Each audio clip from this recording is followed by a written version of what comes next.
Gym শেষ করে towel মাথায় এভাবেই বের হলেন মুশফিকুর রহিম। পাশ থেকে এক গণমাধ্যম কর্মী মুশফিককে প্রশ্ন করেন, ভাই গরম কেমন?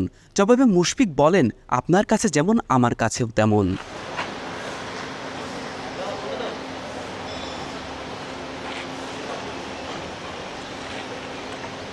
সূর্যের তাপ হয়তো মুশফিক আর সহ্য করতে পারছেন না, তাই একাডেমি ভবন থেকে ড্রেসিং রুম পর্যন্ত টাওয়েল মাথায় দিয়েই বের হলেন। সূর্যের তাপে পুড়ছে বাংলাদেশ, গরমে অতিষ্ঠ জনজীবন। ভয়াবহ গরমের কারণে সরকার স্কুল কলেজ এক সপ্তাহ বন্ধ ঘোষণা করেছেন। তীব্র গরমে যখন সবকিছু স্তব্ধ, সেখানে শুরু হচ্ছে ডিপিএল সুপার সিক্সের খেলা। বিকাশে কম খরচে ক্যাশ আউটের লিমিট বেড়ে 50,000, প্রিয় এজেন্টও 2টা।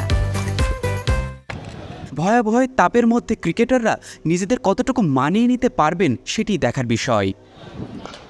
সুপার সিক্সের খেলার সামনে রেখে এদিন মিরপুর শেরেবাংলা জাতীয় ক্রিকেট স্টেডিয়ামে আবাহনী, প্রাইম ব্যাংক, শেখ জামাল, মোহামেডান সহ অন্য দলগুলো অনুশীলন করে।